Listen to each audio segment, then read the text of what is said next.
வணக்கம், வாழ்க வளத்துடன் எல்லாருமே நல்லா இருப்போங்க.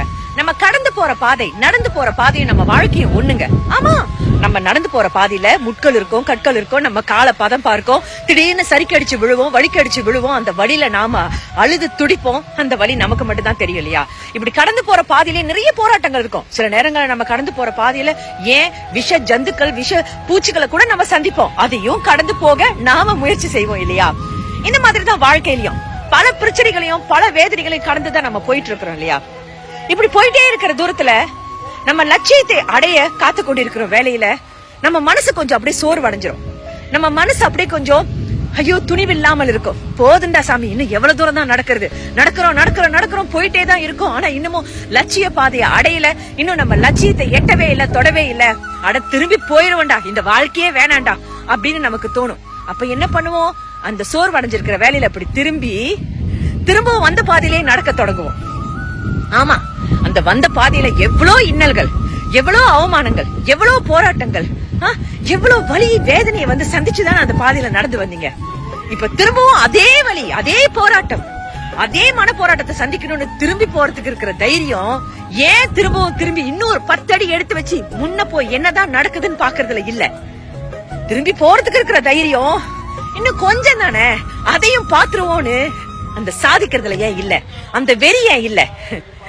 இப்படிதான் நிறைய பேரு வாழ்க்கையில லட்சியத்தை தொடர்றதுக்கு முன்னாடி இன்னும் கொஞ்சம் தான், அந்த நேரத்துல சோர்வடைஞ்சு எவ்வளவோ விட்டுட்டு திரும்பவும் போய் மீண்டும் அதே அவமானத்தை சந்திச்சு ஏற முடியாம வாழ்க்கையில மேம்பட முடியாமல் தவிச்சுக்கிட்டு இருக்காங்க. அந்த பட்டியல்ல நீங்க சேர்ந்துராதீங்க.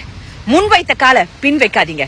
இன்னும் கொஞ்ச தூரங்க, இன்னும் கொஞ்ச தூரம் என்னதான் இருக்குன்னு பாத்துருவோம் அப்படின்னு மனச அப்படியே கல்லாக்கிக்கிட்டு தைரியத்தோட வீரத்தோட நடந்து போங்க. கண்டிப்பா உங்களால முடியும், என்னால முடியும், எல்லாராலையும் முடியுங்க. எவ்வளவோ அவமானத்தை பாத்துட்டோம், எவ்வளவோ வேதனையை பாத்துட்டோம், எவ்வளவோ வலிகளை தாங்கிக்கிட்டோங்க. இதை தாங்க முடியாதா? முன் வைத்த கால பின் வைக்காதீங்க. அவ்வளவு தூரம் கடந்து வந்த நீங்க, பல அவமானத்தை சந்திச்ச நீங்க திரும்ப போறதுக்கு முடிவு எடுத்தீங்களே, இன்னும் ஒரு 10 அடி எடுத்து வச்சு வெற்றி என்னன்னு பாத்துருவோம், நீயா நானான்னு பாத்துருவோன்னு ஏங்க அந்த தைரியத்தை வரவழைச்சுக்கல? போங்க, கண்டிப்பா நம்மால முடியுங்க. என்னங்க, ஆண்டவனே நம்ம பக்கம், வெல்வோங்க. தைரியத்தை வரவழைச்சுக்கீங்க, எல்லாரும் நல்லா இருப்போம். வணக்கம், வாழ்க வளத்துடன் எல்லாருமே நல்லா இருப்போங்க. நம்ம கடந்து போற பாதை, நடந்து போற பாதையும் நம்ம வாழ்க்கையும் ஒண்ணுங்க. ஆமா, நம்ம நடந்து போற பாதையில முட்கள் இருக்கும், கற்கள் இருக்கும், நம்ம கால பதம் பார்க்கும், திடீர்னு சரிக்கடிச்சு விழுவோம், வலிக்கடிச்சு விழுவோம். அந்த வழியில நாம அழுது துடிப்போம். அந்த வழி நமக்கு மட்டும் தான் தெரியும் இல்லையா?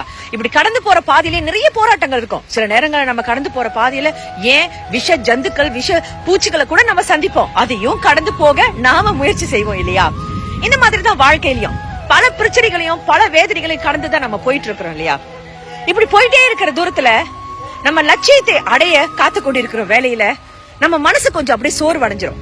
நம்ம மனசு அப்படியே கொஞ்சம் ஐயோ துணிவில்லாமல் இருக்கும். போதுண்டா சாமி, இன்னும் எவ்வளவு தூரம் தான் நடக்கிறோம் போயிட்டே தான் இருக்கும். ஆனா இன்னமும் லட்சிய பாதையை அடையல, இன்னும் நம்ம லட்சியத்தை எட்டவே இல்ல, தொடவே இல்ல. திரும்பி போயிருவோண்டா, இந்த வாழ்க்கையே வேணாண்டா அப்படின்னு நமக்கு தோணும். அப்ப என்ன பண்ணுவோம்? அந்த சோர்வடைஞ்சிருக்கிற வேலையில அப்படி திரும்பவும் வந்த பாதையிலே நடக்க தொடங்குவோம். ஆமா, அந்த வந்த பாதையில எவ்வளவு இன்னல்கள், எவ்வளவு அவமானங்கள், எவ்வளவு போராட்டங்கள், எவ்வளவு வலி வேதனையை வந்து சந்திச்சுதான் அந்த பாதையில நடந்து வந்தீங்க. இப்ப திரும்பவும் அதே வலி, அதே போராட்டம், அதே மன போராட்டத்தை சந்திக்கணும்னு திரும்பி போறதுக்கு இருக்கிற தைரியம் ஏன் திரும்பி இன்னொரு 10 அடி எடுத்து வச்சு முன்ன போய் என்னதான் நடக்குதுன்னு பாக்குறதுல இல்ல. திரும்பி போறதுக்கு இருக்கிற தைரியம் இன்னும் கொஞ்சம் தானே, அதையும் பாத்துருவோன்னு அந்த சாதிக்கிறதுல ஏன் இல்ல, அந்த வெறி ஏன் இல்ல? இப்படிதான் நிறைய பேரு வாழ்க்கையில லட்சியத்தை தொடர்றதுக்கு முன்னாடி இன்னும் கொஞ்சம் தான், அந்த நேரத்துல சோர்வடைஞ்சு எவ்வளவோ விட்டுட்டு திரும்பவும் போய் மீண்டும் அதே அவமானத்தை சந்திச்சு ஏற முடியாம வாழ்க்கையில மேம்பட முடியாமல் தவிச்சுக்கிட்டு இருக்காங்க. அந்த பட்டியல்ல நீங்க சேர்ந்துராதீங்க. முன் வைத்த கால பின் வைக்காதீங்க. இன்னும் கொஞ்ச தூரங்க, இன்னும் கொஞ்ச தூரம் என்னதான் இருக்குன்னு பாத்துருவோம் அப்படின்னு மனச அப்படியே கல்லாக்கிக்கிட்டு தைரியத்தோட வீரத்தோட நடந்து போங்க. கண்டிப்பா உங்களால முடியும், என்னால முடியும், எல்லாராலையும் முடியுங்க. எவ்வளவோ அவமானத்தை பாத்துட்டோம், எவ்வளவோ வேதனையை பாத்துட்டோம், எவ்வளவோ வலிகளை தாங்கிக்கிட்டோங்க. இதை தாங்க முடியாதா? முன் வைத்த கால பின் வைக்காதீங்க. அவ்வளவு தூரம் கடந்து வந்த நீங்க, பல அவமானத்தை சந்திச்ச நீங்க திரும்ப போறதுக்கு முடிவு எடுத்தீங்களே, இன்னும் ஒரு 10 அடி எடுத்து வச்சு வெற்றி என்னன்னு பாத்துருவோம், நீயா நானான்னு பாத்துருவோன்னு ஏங்க அந்த தைரியத்தை வரவழைச்சுக்கல. போங்க, கண்டிப்பா நம்மால முடியுங்க. என்னங்க, ஆண்டவனே நம்ம பக்கம். வெல்வோங்க. தைரியத்தை வரவழைச்சுக்கீங்க. எல்லாரும் நல்லா இருப்போம்.